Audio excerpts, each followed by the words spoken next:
வணக்கம் அன்பு நண்பர்களே. இன்றைய கேள்வி கண்டவல் நிகழ்ச்சிக்கு உங்கள் அனைவரும் அன்போடு வரவேற்கிறேன். மிகப்பெரிய சர்ச்சையை, பரபரப்பை, எதிர்பார்ப்பை ஏற்படுத்திய ஒரு பெண்மணி, தமிழகத்தைச் சேர்ந்த ராஜ்யசபா பாராளுமன்ற உறுப்பினர் சசிகலா புஷ்பா. இந்த பெயரை கேள்விப்படாமல் அரசியல் வட்டாரத்தில் இன்றைய தேதியில் யாருமே இருக்க முடியாது. பாராளுமன்றத்தில் இவர் எழுப்பிய ஒரு அழுகுரல் ஒரு மிகப்பெரிய ஒரு பரபரப்பை நாடு முழுக்க ஏற்படுத்தியது. பல கட்சிகள் ஆதரவும் சில கட்சிகள் எதிர்ப்பும் தெரிவித்தன. அந்த பிரச்சனையில் பல விஷயங்கள் அவிழ்க்கப்படாத முடிச்சுகளாக இருக்கின்றன. அந்த முடிச்சுகளை அவிழ்க்கும் முயற்சியாக இந்த நிகழ்ச்சி. வாருங்கள், இன்றைய கேள்வி கண்டவல் நிகழ்ச்சியில் அதிமுகவை சேர்ந்த பாராளுமன்ற உறுப்பினர் சசிகலா புஷ்பா இருக்கிறார். அவரிடம் கேட்பதற்கு நிறைய இருக்கின்றன, கேட்கலாம். வணக்கம். சரியா தான் அறிமுகப்படுத்தினேன்னா அதிமுகவை சேர்ந்த அப்படின்னு?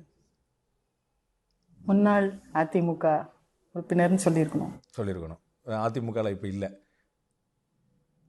அவங்க இல்லைன்னு சொல்லி இன்னும் உள்ள வச்சிருக்காங்க. அது ஏன் தான் இன்னும் எனக்கு தெரியல. இது ரெண்டுல யார் முடிவு எடுக்கணும்? அவங்க கட்சியிலேருந்து உங்களை அவங்க தான் முடிவு எடுக்கணும். வெளியில வேணான்னு சொல்லிட்டு உள்ள ஏன் இன்னொரு வேஷம்னு எனக்கு தெரியல. இது வேஷமா பார்க்காம அவங்க கொடுத்தது அப்படின்னு பார்த்து நம்ம தார்மீக அவங்க கொடுத்ததுன்னா அந்த உறுப்பினரையும் எடுக்காம இருந்திருக்கலாமே. தார்மீக ஒன்னு எடுத்து ஒன்னு எடுக்கலன்னா ஏதோ உள்நோக்கம் தானே அது. தார்மீகமா சில முடிவுகள் நம்ம எடுக்க வேண்டியிருக்கும் நீங்க நினைக்கலையா?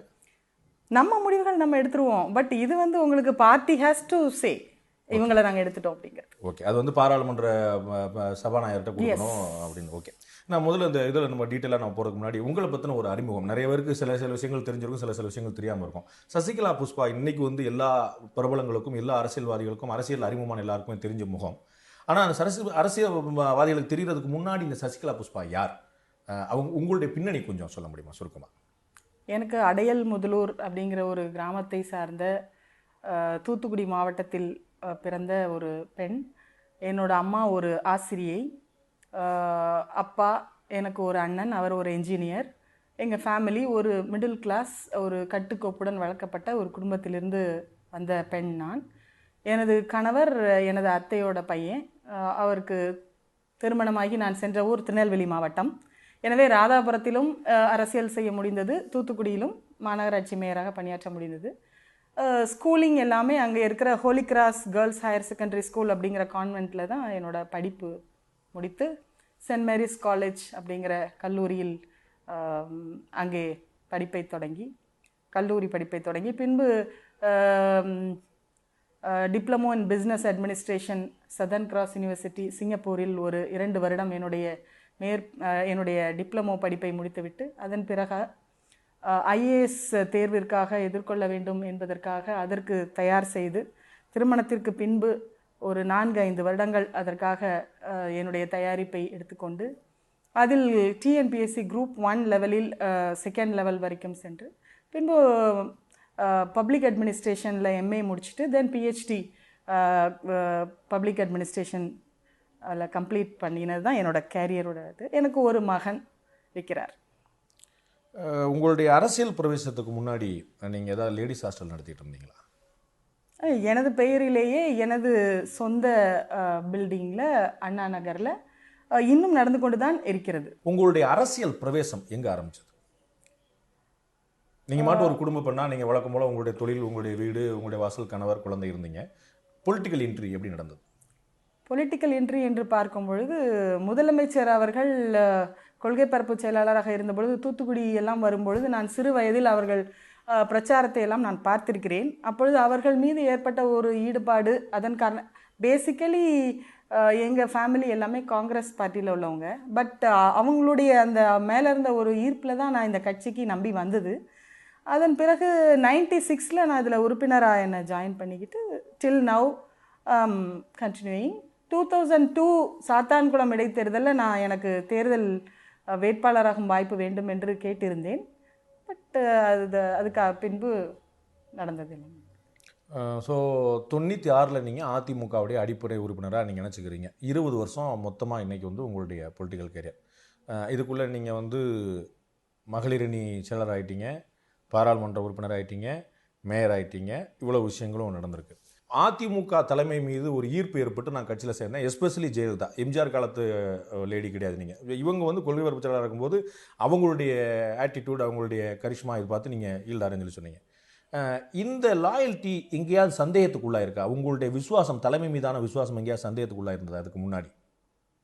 இல்லை, அவங்க அந்த லாயல்ட்டிக்கு தகுந்த மாதிரி தான் எனக்கு பதவி உயர்வுகள்லாம் கொடுத்துட்டு வந்தாங்க. பட் அதனால தான் ப்ராப்ளமே. அவங்களுடைய லாயல்ட்டியில் ஒருத்தங்க இருக்கிறாங்க அப்படின்னாலே அது ஒரு சில கும்பலுக்கு பிடிக்காது. அதனால தான் பிரச்சனைகளே. ஸோ உங்களை வந்து அதிமுக பொதுச் செயலாளர் ஜெயலலிதாவுக்கு பிடிக்கும், அதனால சில பேருக்கு பிடிக்காது. எஸ், ஜெயலலிதாவுக்கு பிடிச்ச மாதிரி நீங்கள் நடந்துக்கிட்டீங்களா?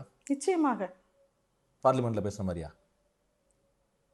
பாராளுமன்றத்தில் பேசுனது கூட அவங்க ரசிச்சிருக்கலாம். அவங்களுக்கு யார் எங்கே தப்பு பண்ணாலும் பேசினா பிடிக்கும். யாருங்க தப்பு பண்ணாலும் பிடிக்குமா? யாரு யார் என்ன தப்பு பண்ணினாலும் அதை வந்து தெளிவாக பேசினால். ஏன்னா அவங்க ஒரு பொதுக்குழுவிலே அவங்களே சொன்னாங்க என்னன்னா, நானும் வந்து அனுபவத்தை மெதுவாக தானே கற்றுக்கொள்கிறேன் அப்படின்னு அதை ஓப்பனாகவே சொல்கிறாங்க. அப்படின்னா அது வந்து எல்லாத்துலேயும் ஒரு ஓப்பன்னஸ், அவ்வளோதான். அதே கேரக்டர் தான் நானும். எங்கேயும் தப்பு நடந்தால் நான் தட்டி கேட்குற கேரக்டர் என்கிட்ட இருக்குது. ஸோ ஜெயலலிதாவுடைய கேரக்டர் அப்படியே உங்கள்கிட்ட இருக்குது. அப்படி எடுத்துக்கலாம், ஏன் இருக்கக்கூடாது? இருக்கக்கூடாதுங்களா? அந்த மாதிரி இருக்குன்னு நீங்கள் ஃபீல் பண்ணுறீங்க? எஸ். அவங்க நீங்கள் வந்து உங்களுடைய விசுவாசத்தை முழுமையாக காட்டினேன் அப்படின்னு சொல்லி சொன்னீங்க. அந்த விசுவாசத்தை நீங்கள் முழுமையாக காட்டும் போது உங்களுடைய பதவியை அவங்க பறிக்கணும் அப்படிங்கிற எண்ணத்துக்கு ஏன் வரணும்? உங்களுடைய பதவியை அவங்க நீக்கணும், உங்களை வந்து கட்சி பதவியிலிருந்தோ இல்லாட்டி பாராளுமன்ற உறுப்பினர்லேருந்தோ இல்லாட்டி அடிப்படை உறுப்பினர்லேருந்தோ உங்களை டிஸ்டர்ப் பண்ணணுங்கிற எண்ணம் ஏன் வரணும்? லாயல்ட்டி டுவர்ட்ஸ் ஜெயலலிதா வந்து உங்களுக்கு 100% அப்படியே இருக்குது. அப்புறம் ஏன் உங்களை டிஸ்டர்ப் பண்ணணும்? எனது பதவி எடுக்கவில்லை, எடுக்கப்பட்டது. அதாவது அவங்க வந்து இவ்வளோ கொடுக்கும் பொழுது பின்னாடி இருக்கிற ஒரு கும்பலுக்கு இது பிடிக்கல. அதனால என்னை வந்து எப்படி ஸ்டெப்பாக இவங்களை, ஏன்னா என்னை பற்றி எத்தனையோ முறை புகார்கள் கூறப்பட்டிருக்கின்றது. ஏன்னா உங்களுக்கு அரசியலில் தெரியும், பொலிட்டிக்கல் எதிரிகள் ஜாஸ்தியாக இருப்பாங்க. சின்ன வயசில் இருந்தால் அதுக்கு ஒரு செக்டாரு, ப்ளஸ் கடகடன் இம்ப்ரூவ்மெண்ட் ப்ரமோஷன்ஸ் வந்துச்சுன்னா அதுக்கு பல எதிரிகள், இன்னும் ஒரு பெண் அப்படின்னா அதுக்கு இன்னும் பல எதிரிகள், இன்னும் ஒரு குறிப்பிட்ட மாவட்டம்னு பார்க்கும்போது உங்களுக்கு பயங்கரமான ஒரு எதிர்ப்புக்கு நடுவில், முள்ளுக்கு நடுவில் நான் ஒரு ஆள் நின்றுட்டு இருந்த மாதிரி தான்.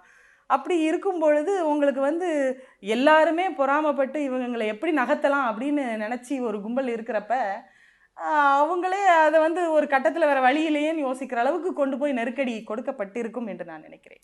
ஸோ உங்கள் விசுவாசத்தில் வந்து எந்த சந்தேகமும் கிடையாது. ஆனால் வந்து உங்களை வளர்ச்சி பிடிக்காத சிலர் வந்து நிச்சயமாக. நீங்கள் பேசினதா ஒரு ஆடியோ டேப் வெளியாச்சு. அதில் வந்து நான் பர்சனல் விஷயங்கள்லாம் நான் தொட விரும்பலை, நான் அதை ஒரு நாளும் செய்ய மாட்டேன். ஆனால் அதிமுக தோற்று போயிடும், வெள்ளத்தில் ஒரே பிரச்சனை, கலெக்டர் சரியில்லை, மாவட்ட செயலில் அனிதா வந்துட்டார், இது எல்லாமே உங்களுடைய கமெண்ட்ஸ் எல்லாமே அந்த இடத்துல கட்சிக்கு எதிராக இருந்ததா நீங்கள் நினைக்கலையா? யூ செட் நான் கட்சிக்கான லாயல்ட்டியில் எனக்கு எந்த குறையுமே இல்லை, நான் வந்து அவ்வளோ விசுவாசமாக இருந்தேன்னு சொல்லி சொன்னீங்க. ஆனால் அந்த ஆடியோ டேப்பில் உங்களுடைய கமெண்ட்டுகள்லாம் கட்சிக்கு சாதகமாக இல்லையே? இல்லை, நீங்கள் தவறாக சொல்கிறீர்கள். அந்த ஆடியோ டேப் நீங்கள் கேட்டு பாருங்கள். நம்ம கட்சி ஜெயிச்சிருமா, அது நம்ம கட்சி ஜெயிச்சிருமான்னு தான் நான் கேட்பேன். அதில் நம்ம கட்சி ஜெயிச்சிருமா, ஐயோ அவனே அவர் எதிரில் இருக்கிறவர் ஜெயிக்காதுன்னு சொல்லுவார்.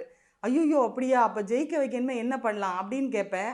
அதில் வந்து ஒருத்தருக்கு மகளிர் அணியில் போஸ்டிங் வேணும்னு அவர் கேட்பார். நான் மகளிர் அணி செயலாளர், நான் நினைத்திருந்தால் நான் கிட்டத்தட்ட ஒரு 10 மாவட்ட மகளிர் அணி செயலாளரை மாற்றி அம்மாக்கிட்ட லிஸ்ட்டு கொடுக்குறேன், அவங்க எல்லாமே போடுறாங்க. நினைத்திருந்தால் ஒரு வேர்டு அதில் வந்திருக்கும், அது ஒரு இன்ஃபார்மல் ஃபோன் கால். அதில் வந்து நீ இப்படி பேரை கொடுப்பா, நான் உனக்கு பண்ணி கொடுத்துறேன், இப்படி தான் ஜென்ரலாக பேசுவாங்க. அதில் கூட நான் என்ன சொல்கிறேன், நீங்கள் வந்து பொதுவாக இது வந்து அம்மா தான் முடிவு பண்ணுவாங்க, நீங்கள் வந்து அவங்க உண்மையிலே உறுப்பினராக இருக்கணும்னா உழைச்சிருந்தா நீங்கள் கொடுங்க, அதை கொடுக்குறேன், அம்மா தான் போடுவாங்க, இப்படி தான் நான் சொல்கிறேன். அது என்னுடைய கட்சி விசுவாசத்தில் பேர் கெட்ட பேர் ஆயிடுச்சு. இரண்டாவது, பார்லிமெண்ட் எலெக்ஷன் ரொம்ப சிரமம். உண்மையிலேயே இப்பொழுது என்ன நடந்தது, அங்கே யார் ஜெயிச்சாங்க? தூத்துக்குடி எம்எல்ஏ இப்போ யாரு? சரி, நான் என்ன கேட்டேன், அங்கே நம்ம ஜெயிக்குமா ஜெயிக்காதான்னு கேட்குறேன். அவங்க ஜெயிக்காதுன்னு சொல்கிறாங்க. ஐயோ ஏன், மேயர் ஒழுங்காக வேலை செய்யலைன்றாங்க. அதுக்கு நான் ரிப்ளை கூட பண்ணல. ஏன்னா நான் மேயராக இருந்து அந்த இடத்துல இன்னொருத்தவங்க புதுசாக வந்திருக்காங்க, அவங்கள வந்து நான் கமெண்ட் பண்ணக்கூடாது. அப்போ அது வந்து ஒரு பொறாமையில் சொல்கிற மாதிரி ஆயிடுங்கிறதுனால நான் எந்த கிரிட்டிசிசனுமே அதில் கொடுக்கல.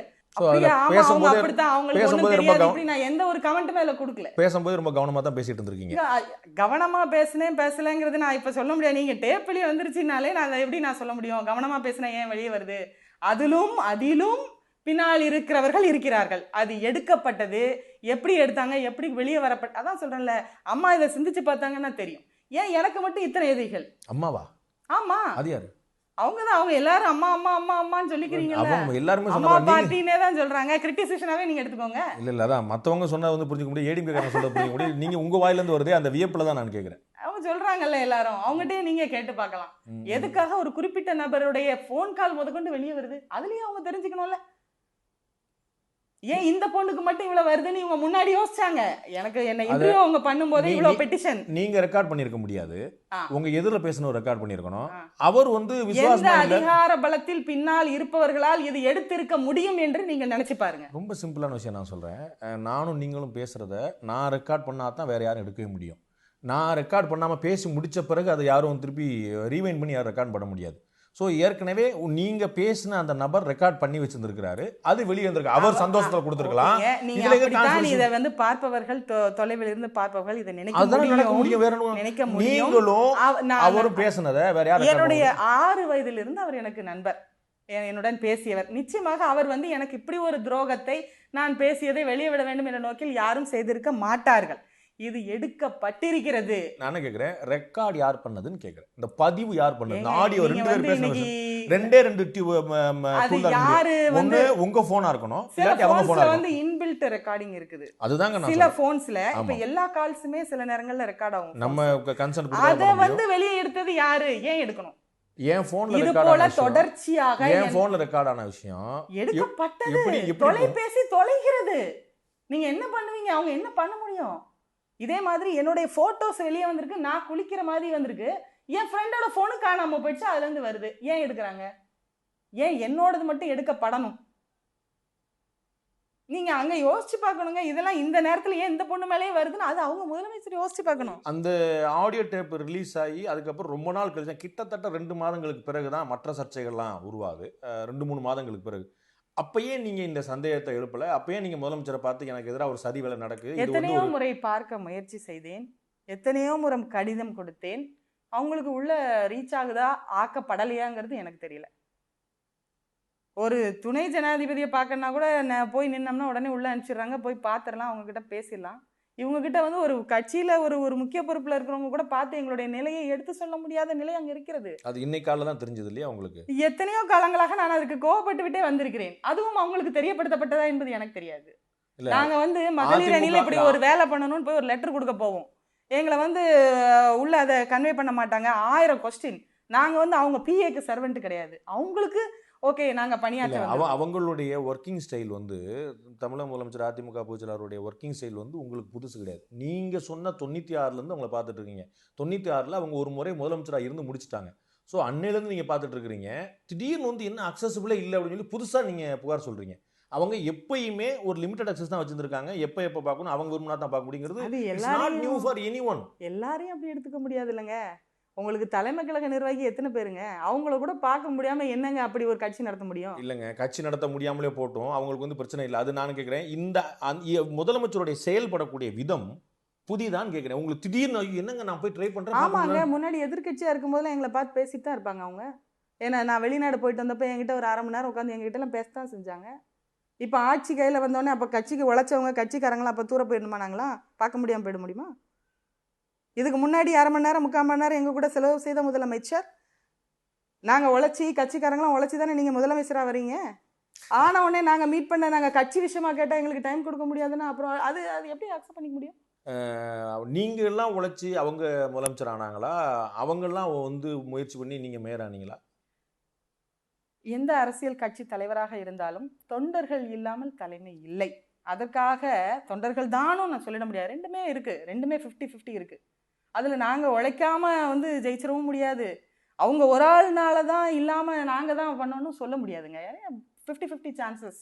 நீங்கள் சொன்னீங்கல்ல, எங்களுக்கு மக்கள் கொடுத்தது என்னைய மக்கள் தான் மேயர் ஆக்குனாங்க அப்படின்ல சொல்லிட்டு இருந்தீங்க. ஆமாம், அவங்க வேற ஒரு சமுதாயத்திலேருந்து அங்கே ஒரு ஆளை போடட்டும், மக்கள் தானே ஆக்குனாங்க, மக்கள் வாக்களிச்சு தானே நான் வந்தேன். ஆமாம், அவங்க வேற யாராவது ஒருத்தவங்கள போடட்டுமே, அங்கே ஜெயிக்க முடியுதான். அந்த மாதிரி நடந்தது இல்லையா? ஜெயிக்கப்பா அது வந்து எனக்கு தெரியாது. ஏன் டிஸ்ட்ரிக்ட் வாணியம்பாடி இடைத்தேர்தல், ஏன் டிஸ்ட்ரிக்ட் ரெஃபரன்ஸ் தூத்துக்குடியில இன்னொரு இதை போட சொல்லுங்க, அவங்க ஜெயிக்க சொல்லுங்க பார்ப்போம். இல்லை, எல்லா கட்சியிலுமே அப்படிதான் பண்றாங்க. டேட்டா பார்ட்னா இருக்கட்டும், அது என்னன்னா நாடார் சமுதாயத்தை சேர்ந்த ஒருத்தங்க ஜெயிக்கிறாங்களா, இல்லாட்டி சசிகலா புஷ்பாவால் அந்த வெற்றி கிடைச்சதா அப்படின்னு சொல்ல முடியாதுங்க. சசிகலா புஷ்பாவால தான் வெற்றி கிடைச்சதுன்னா நான் சொல்ல மாட்டேன்.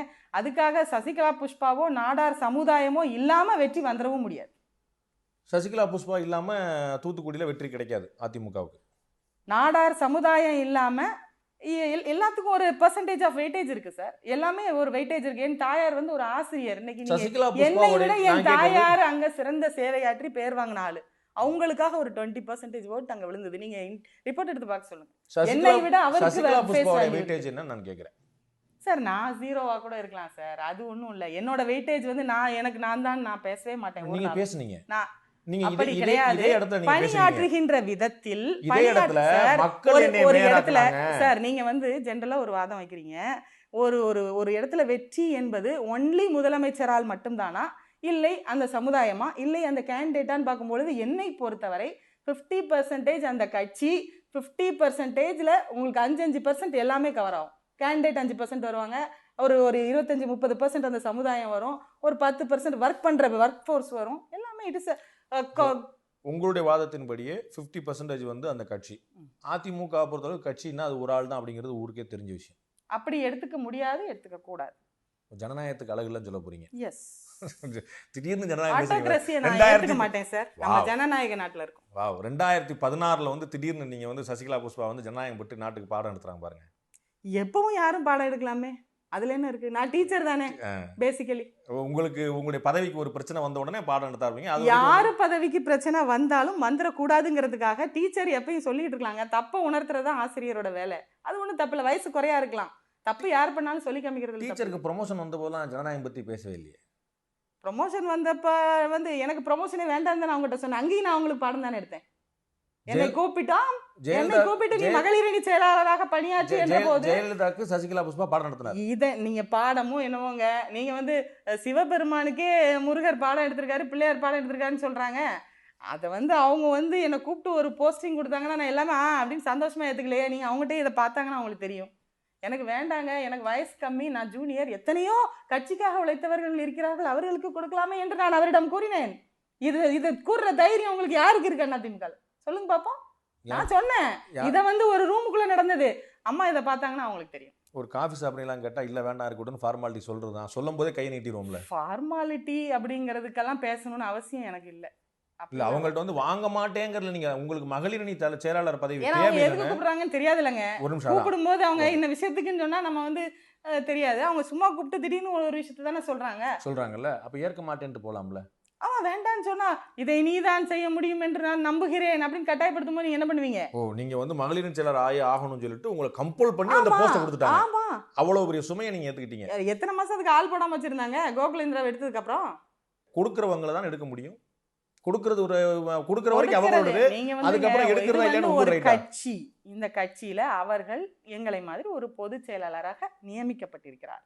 நீங்க பேசுறத பார்த்தா என்னமோ அவங்க வந்து ஒரு ஒரு அவங்க வேணாம், அதுக்கு மேல நான் சொல்ல விரும்பல. இது வந்து ஒரு கட்சி, அவங்க ஒரு பொதுச் செயலாளர். நாங்கெல்லாம் பொதுக்குழு செயற்குழு சேர்ந்தானே அவங்கள முடிவு பண்றோம். எங்க இருந்து வந்துட்டாங்க? எல்லாரும் இப்படித்தானே. நீங்க அதிமுக இருந்திருக்கீங்க தானே? ஆமா, எனக்கு ரொம்ப புதுசா இருக்கு. யாரோ சிக்கிம்ல யார்ட்ட நான் பேட்டி எடுத்துட்டு இல்ல அப்படி இல்ல, அப்படியே ஒன்றும் அடிமைகளின் கூடாரத்தில் நான் இருக்க விரும்பவில்லை. அப்படி அடிமையால என்னால பேசக்கூட முடியாது. இல்ல அடிமைகளின் கூடாரமா இருக்குதா, ஆயிருச்சா, இருந்ததா, இல்ல சசிகலா புஷ்பா நீக்கப்பட்ட பிறகு அது அடிமை கூடாரமா மாறுதா? எனக்கு தெரியலங்க. நான் கேக்குறது, என்றைக்காவது நான் அடிமையாக இருக்கிறேன் என்று நான் நினைக்கும் வருந்தும் அளவிற்கு வந்தால் அந்த இடத்துல நான் இருக்க மாட்டேன். என்னுடைய கருத்து. இல்லைங்க, அந்த இடத்துல இருக்க வேண்டாம் நீங்க முடிவு பண்ணல, அந்த இடத்துல நீங்க இருக்க கூடாதுன்னு அவங்க முடிவு பண்ணாங்க. அதுக்கு பிறகுதான் அவங்களுடைய போர்க்குடியை நீங்க அவங்க முடிவு பண்ணாங்கன்னா நான் இப்ப வெளியே வந்திருக்கணுமே. நான் இன்னும் எம்பியா தானே இருக்கேன். பதவி எடுக்க முடியாதுங்கிற சட்டம், அது சாதாரணமான விஷயம். அது எல்லாருக்கும் தெரியும். டீச்சரா இருக்க உங்களுக்கு தெரியும்னா உங்களுக்கு 4 முறை 5 முறை முதலமைச்சர் வந்திருக்காங்க, உங்களுக்கு வந்து கட்டாயமா தெரியும். அதுல ஒன்றும் குழப்பம் இல்லையே. பார்ட்டியில அவங்க ஆக்ஷன் எடுக்க முடியும். ஒரு ராஜ்யசபா உறுப்பினர் வந்து நீங்க ராஜினாமா பண்ணா தான் உண்டுங்கிறது ரொம்ப சுலபமா தெரிஞ்ச விஷயம். இல்லை நீங்க கட்சி மாறினா உண்டு, அது அவங்களுக்கு தெரியாம கிடையாது. இதை கொடுத்தவங்க யாரு? அவங்க. அதை எடுக்கிறதுக்கான உரிமைன்னு நீங்க ஜனநாயகம் பேசுறீங்க. அவங்களுக்கு கொடுத்தது யார்? அதை எடுக்கும் உரிமையை அவர்களுக்கு கொடுத்தது யார்? சசிகலா புஷ்பாவோ? என் போன்ற எத்தனையோ சசிகலா புஷ்பாக்கள். வானத்திலிருந்து குதிச்சு அவங்களுக்கு தனியா கடவுள் எழுதி பட்டயம் போட்டு கொடுத்துட்டாரா? அதுக்கு முன்னால புரட்சி தலைவர்னு ஒரு தெய்வம் கொடுத்தது தானே அது. அப்புறம் புரட்சி தலைவர் இருக்கும்போது ஆட்டோகிராசி, அதுதான் சொல்றேன், ஆட்டோகிராசியை நான் எதிர்க்கிறேன். நீங்க 96ல 2006ல 2016 வரைக்கும் இந்த பிரச்சனை வர்ற வரைக்கும் நீங்க வந்து ஆட்டோகிராசி பேசல, ஹிப்போகிராசி பேசல, தனி மனித விஷயம் பேசல, ஜனநாயகம் பேசல. உங்களுக்கு ஒரு பிரச்சனை வருது, நீங்க கட்சி விட்டு போஞ்சு அவங்க சொல்ற உடனே உங்களுக்கு வந்து ஆஹா சர்வாதிகாரம், ஜனநாயகம் செத்து விட்டது அப்படின்றீங்க. எப்பயுமே வந்து ஒரு பிரச்சனைன்னு வரும்போது தாங்க அதை ரைஸ் பண்ணுவாங்க. அதனால வந்து சாதாரண ஒரு சூழ்நிலையில வந்து எதுவும் யாரும் பேச மாட்டாங்க. ஸோ நீங்கள் பேசுவது ஜனநாயகம் அல்ல, நீங்கள் பேசுவது உங்களுக்கு பாதிப்பு ஏற்பட்டதுனால நீங்க வேற ஒரு முகம் கொடுக்க பார்க்குறீங்க. You are giving trying to give some other colour. அப்படியெல்லாம் கிடையாது. வேற ஒரு முகம் எல்லாம் கொடுக்க வேண்டிய அவசியமே எனக்கு கிடையாது. ஜனநாயகம் பற்றிய கேள்வி இங்க எங்க எங்க வந்துச்சு? பிரச்சனை வந்தாலும் அதில் தலையிட்டு அது தவறு என்று சொல்லும் உரிமை ஜனநாயக நாட்டில் இருக்கிறது. நீங்க மகளிர் அணி மாவட்ட செயலாளர்லாம் பாத்தீங்கல்ல, அவங்க எல்லாம் தேர்தல் நடத்தி தேர்ந்தெடுத்தீங்களா? மகளிர் அணிக்குள்ள நீங்க தேர்தல் நடத்துனீங்களா? நீங்க நாமினேட் தானே பண்ணீங்க. எப்படி நாமினேட் பண்ணீங்க? உங்களுக்கு அந்த அதிகாரம் யார் கொடுத்தது? கட்சி பைலா. அவங்க அதிகாரத்தை யாரும் சேலஞ்ச் பண்ணல. அவங்க பண்ணி You are doing it. மகளிர் அணி செயலாளர்ல இருந்து நான் விலக மாட்டேன்னு நான் சொல்றேன். அது நீங்க சொல்ல முடியாதுல. You can't challenge. அவங்க அதிகாரத்தை யார் இப்ப இல்ல, சேலஞ்ச் பண்ணா? ஜனநாயகம் பத்தி நீங்க கேக்குறீங்களே, பேசுறீங்களே, அதனால தான் நான் அவங்களுடைய கேக்குறேன். அதிகாரத்தை அவங்க செயல்படுத்திட்டு தான் உங்க இருக்காங்க. சத்துக்கு நீங்க 10 மாவட்டத்துல மாத்த திடீர்னு ஒரு முடியும். நாள் உன்னைய செயற்குழுல இருந்து எடுக்கிறேன், மகளிர் அணில இருந்து எடுக்கிறாங்க, அதெல்லாம் நாங்க ஒபே பண்ணி தான் செய்றோம். அது பண்ணித்தான் ஆகணும். அதாங்க, அதை யாரும் சேலஞ்ச் பண்ணவே இல்லையே. சசிகலா புஷ்பாவுடைய சத்துக்கு 10 மாவட்ட செயலாளரை மாத்த முடியும். ஜெயலலிதாவோட சத்துக்கு சசிகலா புஷ்பா மாத்த கூடாது. ஏன் மாத்தி எடுக்க தானே செஞ்சாங்க? அதை நாங்க என்ன பண்ண போறோம்? அதை நீங்க அது ஆட்டோகிரசின்றீங்க, ஹிப்போகிரசின்றீங்க, ஜனநாயக விரோதம்ன்றீங்களேன்னு கேக்குறேன். நீங்க செய்த போது அது வந்து உங்களுடைய உரிமையாக இருந்தது. ஜெயலலிதா செய்த போது அது சர்வாதிகாரமா தீர்றது எப்படின்னு கேக்குறேன். அது கட்சியில உள்ளவங்களுக்கு தெரியும். ஏன் எடுக்கிறாங்க என்னங்கிறது மக்களுக்கு தெரியும். அது வந்து எவ்வளோ டேர்ம்ல எவ்வளோ பீரியட்ல ஒரு ஒர்க்கர் எடுக்கிறாங்களா, நான் ஒர்க்கர் எடுக்கிறாங்களாங்கிறது கட்சியில வேலை பார்க்குறவங்களுக்கு தெரியும். அதுக்கு பதில் நம்ம சொல்ல முடியாதுங்க. நீங்க வந்து திருச்சி சிவா ஒரு இஷ்யூ வந்து வச்சு இந்த பிரச்சனை எல்லாம் வெடிக்கிறதுக்கு முன்னாடி ஏர்போர்ட்ல ஒரு பிரச்சனை வந்து, அதுக்கு முன்னாடி எனக்கு அந்த திருச்சி சிவா தொடர்பான படங்கள் நிறைய வந்துச்சு. அதுக்கப்புறம் வேற படங்கள், இது மாஃபிங், இது ஒரிஜினல் இல்லை, டூப்ளிகேட்ல நிறைய வந்துச்சு.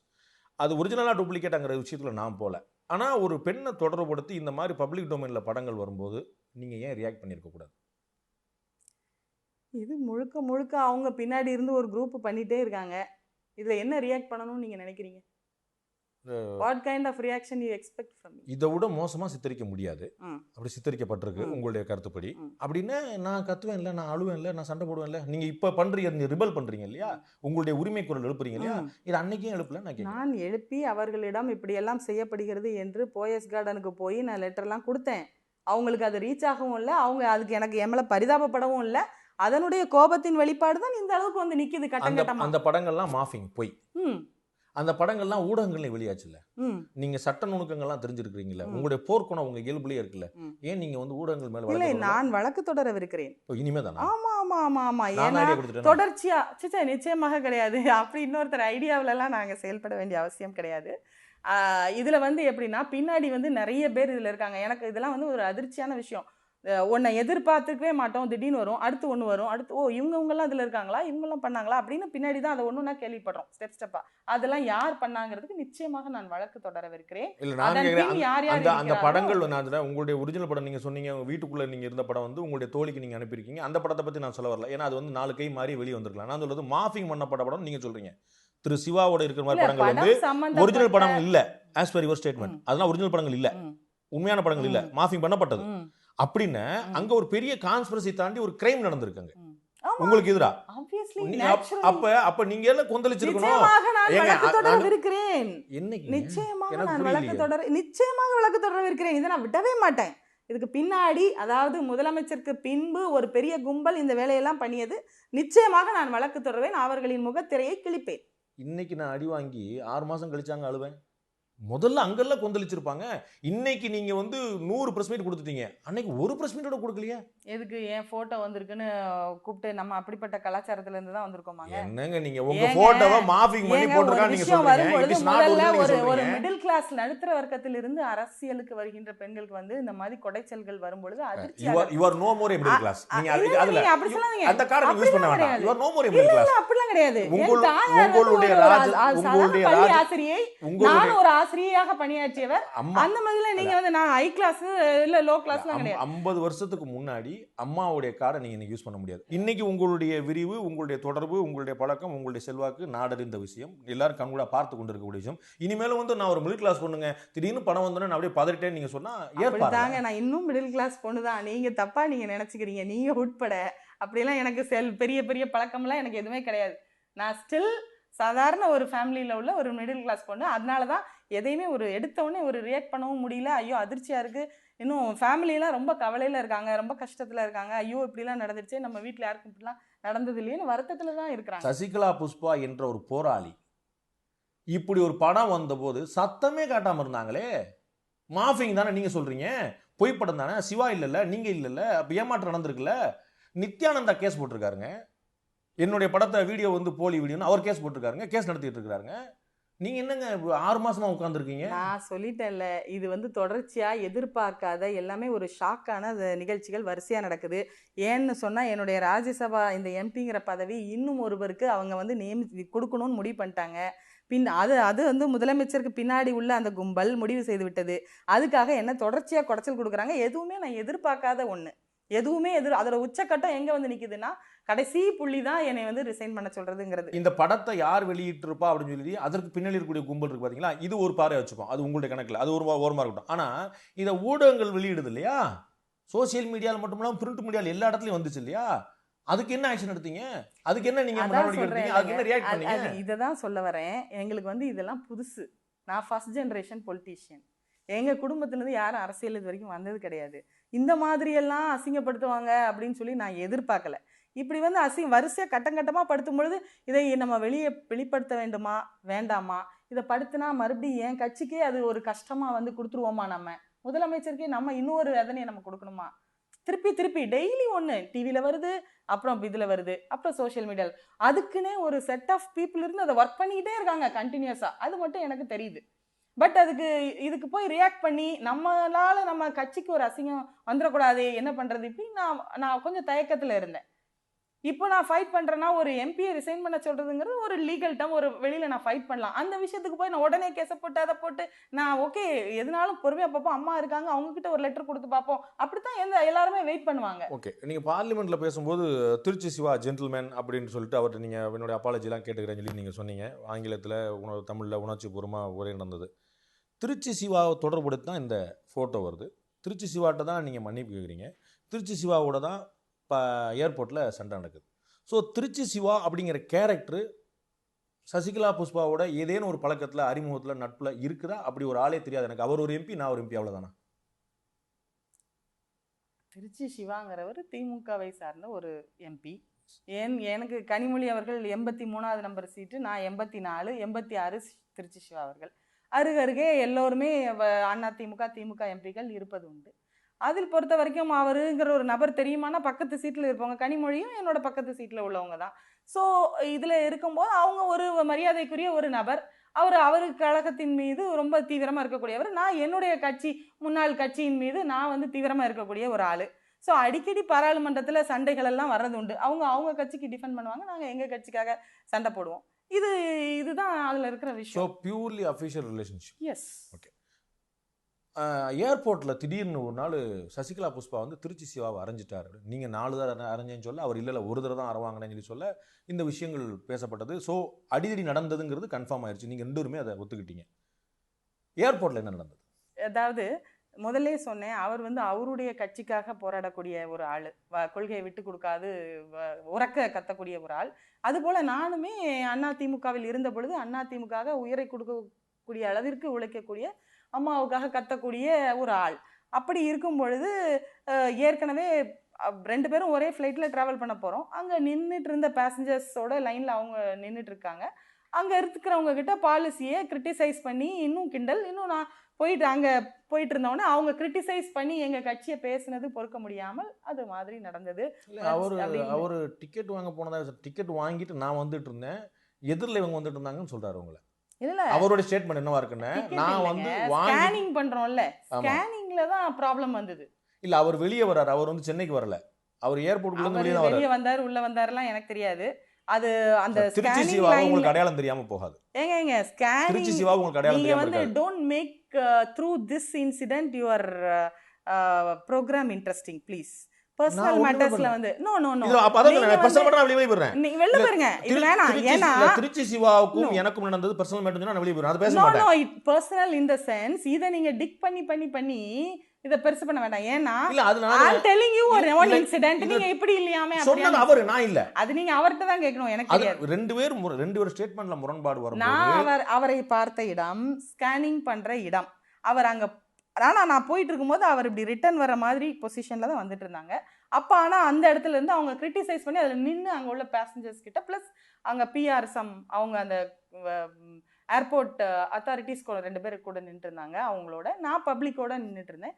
அப்போ கிரிட்டிசைஸ் பண்ணி பேசும்பொழுது எனக்கு கொஞ்சம் உணர்ச்சி வசப்பட்டு கோபம் வந்தது, பிரச்சனை வந்தது. அதை நீங்க நேரா வந்து அவர் பேசின கேட்டோம், நேரா போய் அடிக்க போயிட்டீங்க. அவர் வந்து அதுக்கு நீங்க டிபேட் பண்ணல, நீங்க என்ன சொல்ற, நீ சொல்ற தப்பு, நாங்க சரி, அததான் அப்படிலாம் நீங்க சொல்றேன். எதுவும் பேசல. அவங்கள பத்தி ஏதாவது யாராவது பேசினாலே கோபம் வரும் என்கின்ற அளவிற்கு இந்த கட்சியின் மீது அக்கறையோடு இருப்பது தானே நாங்கள் செய்கிற தவறாக இருக்கிறது. இல்ல அது ஓகே, நான் சொல்றது இங்க மட்டும் இல்லையே, பெங்களூர்ல கூட அவங்கள அந்த ஜெயில் உள்ள அவங்க 2-3 மணி நேரம் நிறுத்தி வச்சிருக்காங்க. அந்த அந்த அந்த இடத்துலயும் ஒரு ஒரு ஒரு ஒரு அதிகாரியை நான் அடிக்க போனேன். அதை ஓபிஎஸ் உடனே கையை பிடிச்சி என்னை இழுத்துட்டு போனார். எங்க நான் நல்ல பேர் அம்மா கிட்ட வாங்கிட போறேன் அப்படின்ட்டு. எல்லா இடத்துலையுமே எனக்கு வந்து கொஞ்சம் கொஞ்சம் டென்ஸ்டு தான். அது வந்து அந்த இடத்துல நான் இதுக்கு முன்னாடி நீங்க கேட்டு பாருங்க, கட்சிக்காரங்க இன்னும் பாராட்டுவாங்க. அம்மாவுக்காக ஒருத்தி போய் ஒரு ஐபிஎஸ் ஆஃபீஸர் அடிக்க போனாயா அப்படின்னு இன்னும் என்ன எங்க பார்த்தாலும் எல்லாரும் சொல்லுவாங்க. அந்த மாதிரி வந்து அவங்கள யாராவது தவறாக பேசினாலே ஒரு கோபம் வரும் என்கின்ற நிலையில் இருந்தவள். திருச்சி சிவாவை ஏர்போர்ட்ல அடிச்சதுக்கும் நீங்க பார்லிமெண்ட்ல பேசுனதுக்கும் இடையில எத்தனை நாள்? 3 நாள் இருந்திருக்குமா? 48 ஹவர்ஸ் என்னுடைய அதில் 3ஆவது நாள் நீங்கள் வந்து பார்லிமெண்ட்டில் நீங்கள் பேசு. அந்த 48 மணி நேரத்துக்குள்ளே உங்களுடைய விசுவாசம் எப்படி மாறுது பாருங்கள். From one dimension to another dimension. முதல் நாள் 48 மணி நேரம் முன்னாடி ஜெயலலிதா பற்றி பேசின உடனே பாஞ்சி ஒரு பார்லிமெண்ட் மெம்பரை அடிக்க போயிட்டீங்க. 48 ஹவர்ஸ் கழித்து தமிழ்நாட்டில் பாதுகாப்பு இல்லை, என் உயிருக்கு அச்சுறுத்தல் இருக்குது, ஐ எம் ஃபோர்ஸ்டு, எங்கள் லீடர் பண்ணுறாங்க. எவ்வளோ நடந்தது 48 மணி நேரத்துக்குள்ளே? ஆமாம், ஒரு நம்மளை குறைச்சி பேசின ஒருத்தரை வந்து இவ்வளோ ஒரு சீனியராக இருந்தால் கூட அவரை வந்து இந்த மாதிரி ட்ரீட் பண்ணியிருக்கான்னு சொல்லி அவங்களுடைய விசுவாசம் 15 நிமிஷத்தில் மாறி என்ன எடுக்கும்போது எனக்கு ஏங்க மாறக்கூடாது? விசுவாசம் யாருக்குங்க இருக்கணும்? உங்களுக்கு அவங்க மேலே 2 பேருக்குமே இருக்கணுங்க. ஒருத்தர் மாற்றி ஒருத்தர். இது வந்து என் பொண்ணு இவ இப்படி பண்ண மாட்டான்னு இருக்கணும், நமக்காக இப்படி பண்ணினாலான்னு இருக்கணும். அவங்களுக்கே 15 மணி நேரத்தில் போகும்போது எனக்கு ஏன் இருக்கக்கூடாதுங்க? பப்ளிக்ல இந்த விஷயம் எப்படி பேசப்பட்டது நீங்கள் யோசிங்களா? நீங்கள் இந்த பார்லிமெண்ட்டில் பேசுறதுக்கு முன்னாடி 2 எம்பிக்கள் வந்து ஏர்போர்ட்டில் அடிச்சிட்டாங்கிற விஷயங்கள் வந்து மீடியாவில், சமூக வலைத்தளங்களில், சாதாரண மனிதர்கள்ட்ட இது எப்படி பேசப்பட்டது?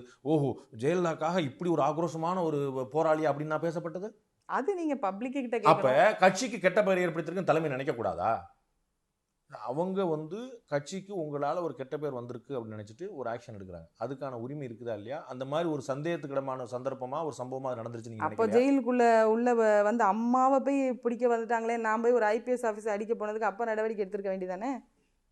அப்போ வந்து எத்தனையோ எலெக்ஷனில் வந்து ஒரு பொம்பளையாக இருந்தால் கூட நாங்கள் எத்தனையோ எதிர்கட்சிக்காரங்க கூட ஃபைட் பண்ணுவோம். எத்தனை எஃப்ஐஆர் இருக்குது என் மேலே கட்சிக்காக எலெக்ஷன் தேர்தல் நேரத்தில் வேலை பார்க்கணப்ப. அப்போ கூப்பிட்டு என்ன நடவடிக்கை எடுக்க வேண்டியதானே?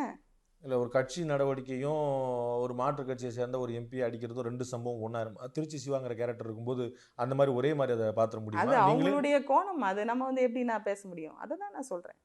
அவங்களுடைய கோணத்தில் அவங்களுக்கு அந்த உரிமை இருக்குதா இல்லையான்னு கேட்குறேன். அவங்க கோணம் சரியா இல்லையாங்க. பொதுச் செயலாளர் வந்து தேர்ந்தெடுக்கப்பட்டிருக்காங்க. அவங்களுக்கு வந்து ஒரு மகளிர் அணி செயலாளரை நீக்கிற உரிமை இருக்கு, வித் சர்டன் ரூல்ஸ். அது வந்து அது அவங்க பண்ணலாமான்னு என்கிட்ட கேட்டிங்கன்னா அது அவங்களோட டிஸ்கிரிஷன். இந்த பதவியை வந்து யாருக்கோ கொடுக்குறதுக்காக அவங்கள ராஜினாமா பண்ண சொல்லி கம்பல் பண்ணுறாங்கன்னு சொல்லி சொல்கிறீங்க. அவங்க கொடுக்குறாங்களா இல்லையாங்கிறது அப்புறம். அதை ராஜினாமா பண்ணுறதுல உங்களுக்கு என்ன சிரமம்? நான் ஏங்க பண்ணணும்? தப்பு பண்ணாமல் எதுக்கு பண்ணணும்? எனக்கு எதாவது என்கொயரி வச்சாங்களா?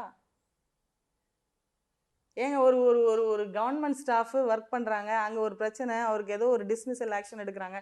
எத்தனை ஸ்டெப்ஸ் ஆஃப் என்கொயரி இருக்குது?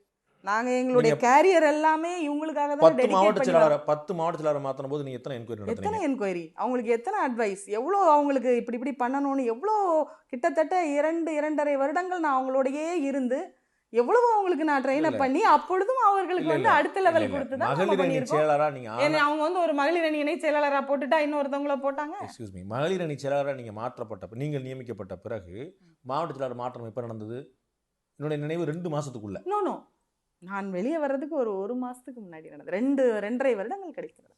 நியமிச்சு உடனே யாரையும் பண்ணக்கூடாதுங்க. அப்படி பாவம், அவங்களுக்கு மினிமம் சாய்ஸ் கொடுக்கணும், சான்ஸ் கொடுக்கணும். இந்த ராஜ்யசபா பதவியை உங்களுக்கு கொடுத்தது ஜெயலலிதான்னு மறுப்பீங்களா? இந்த கேள்வி வந்து எதுக்காக நான் தெரிஞ்சுக்கலாமா? சாதாரண ரொம்ப இவ்வளவு நேரடியான கேள்வி வருது. நீங்க மக்கள் கொடுத்ததுன்னு சொல்லியிருக்கீங்க, கடவுள் கொடுத்ததுன்னு சொல்லியிருக்கீங்களேன்னு பின்னாடி கேட்கறதுக்கா? அது நான் நீங்க சொல்ற பதில பொறுத்து தான் நான் கேட்கணும். அதாவது நம்ம எல்லாருமே இந்த மாதிரி திடீர்னு மேயராவோ மகளிர் அணி செயலாளராவோ எம்பியாவோ வந்துடல. ஒரு சிலருக்கு மட்டும் இந்த மாதிரி ப்ரமோஷன்ஸ் கிடச்சிருக்கு.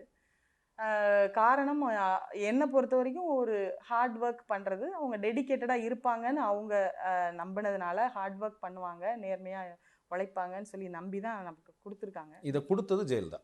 நீங்க வந்து நல்ல சர்வீஸ் பண்றீங்கன்னு சொல்லி தானே அவங்க கொடுக்குறாங்க. எதனால கொடுத்தாங்கன்னு அப்புறம் சர்வீஸ் பண்ணவங்க புதுசா வந்தாங்க. எஸ்ஆர் பாலசூரியங்கிறவர் தாமாக்கல அவங்களுக்கு புதுசா ஏதாவது வந்தாரு. அவங்க ஹெல்ப் பண்ணி ஸோ இருப்பாங்க. அதாங்க நான் வந்து அவங்களுக்கு ஏதாவது பிடிச்ச வேலை பண்ணி இருப்பாங்க. எப்போ எம்பி ஆக்குறாங்க, யார் எம்பி ஆக்குறாங்கிறது அவங்களுடைய டிஸ்கிரிப்ஷனில் இருக்குது. நான் அதை கேள்வி கேட்கல, அவங்களுடைய உரிமையில நான் தலையிடலை. நான் கேட்குறது, இந்த பதவி ஜெயலலிதா அப்படிங்கிற பொதுச் செயலாளராக கொடுக்கப்பட்டதா, இல்லை உங்களுடைய நீங்கள் மக்கள்கிட்ட வாக்கு வாங்கி வந்ததா? You know the difference between Lok Sabha and Rajya Sabha. நீங்க 2 வருஷத்துக்கு ஒருக்கா வந்து ஒரு 4 சீட்டு நீங்க கொடுத்து தான் ஆகணும். 4 பேருக்கு யோசிப்பாங்க, யாருக்குடா கொடுக்கலாம், எஃபிஷியண்டா யார் இருக்கா, இல்லை நமக்கு யாராவது உதவி பண்ணவங்க இருக்காங்களான்னு பார்த்து அவங்க சூஸ் பண்ணி தான் கொடுத்தாகணும். அதை தாங்க நான் சொல்கிறேன். பின்னடைவை சந்தித்த கன்னியாகுமரி மாவட்டத்தில் ஒருத்தருக்கு கொடுக்க முடியும், புதுசாக கட்சிக்கு வந்த எஸ்ஆர்பி மாதிரி நான் கொடுக்க முடியும். அது அவங்களுடைய உரிமையில் இருக்குது.